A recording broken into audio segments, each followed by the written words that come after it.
Proyek yang paling tidak mungkin dikerjakan sampai akhir masa jabatan walaupun ditambah 1 kali lagi hingga 3 masa jabatan adalah tidak mungkin jadi atau tidak mungkin bisa membangun ibu kota baru di Penajam, Kalimantan Timur. Ada lagi yang sulit dilaksanakan, yaitu membangunnya mungkin bisa, namun ruhnya tidak akan dapat. Ruh atau semangat mengapa penduduk pindah ke Penajam Kaltim, ibu kota yang katanya kota baru tersebut. Pertanyaan sederhana, apa karena pekerjaan cukup memindahkan manusia ke tempat yang baru? Dalam catatan sejarah umat manusia, migrasi perpindahan tempat hidup adalah karena harapan hidup lebih baik dari tempat yang lama, lebih baik, lebih mudah, lebih aman, lebih sehat, dan banyak lagi semangat hidup yang akan didapat karena harapan baru. Sekarang, harapan apa yang bisa didapat di sana? Seperti banyak yang komentar, kalau begini-begini aja cara kelolaan negaranya, gua pindah ke negara lain aja nih, gua tinggalin dulu nih Indonesia. Ada banyak kalimat itu terdengar oleh kita beberapa tahun ini karena sesaknya, sulitnya mencari kemakmuran di negara tetangga kita ini, yang karena pejabat utamanya mengendalikan jalannya bernegara padahal dia tidak dipilih oleh rakyatnya, karena hilangnya harapan di negara sendiri dan banyaknya peluang di negara lain,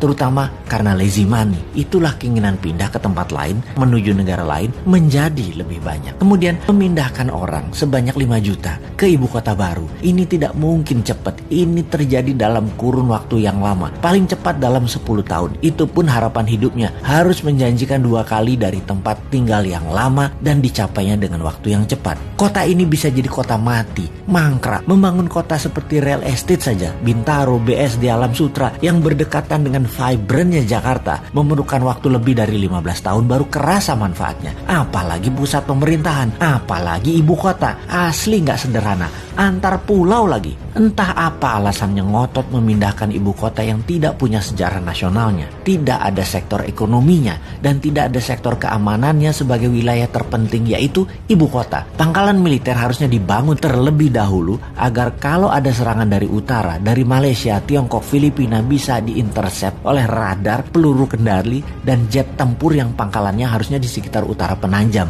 bisa di Balikpapan atau Samarinda. Kekuatan tempurnya harus naik 10 kali lipat dari kekuatan militer sekarang yang ada di Kalimantan Timur. Dan dari pemikiran calon presiden 2024 yang saat ini menjabat Menhan, kayaknya nggak ada agenda melindungi ibu kota baru Penajam dianggarkan dan direncanakan dalam buku putih Kemhan sampai tahun 2024. Banyak orang jadi meragukan kemampuannya mengelola negara secara utuh ke depannya. Yang paling berat adalah strategi keuangan pemerintah ala kelolaan sekarang yang selalu berhutang itu. Hutang kalau untuk hal yang produktif masih mending. Membangun ibu kota itu produktifnya di mana? Ibu kota itu bukan profit center tetapi cost center. Jadi lupakan proyek ibu kota yang hanya pencitraan dan jargon. 20 tahun gak akan kelar dan pemimpin 2024 nanti dari Newman tidak akan meneruskan proyek tidak produktif ini. Pasti kita punya rencana lain yang jauh lebih produktif dan jauh lebih powerful. Saran aja nih Pak, saran, ngapunten loh ya, hanya saran. Lebih baik 3 tahun ini tidak usah bangun-bangun baru yang kesannya megah-megahan. Bagaimana memikirkan dan melakukan tindakan yang produktif mengurangi hutang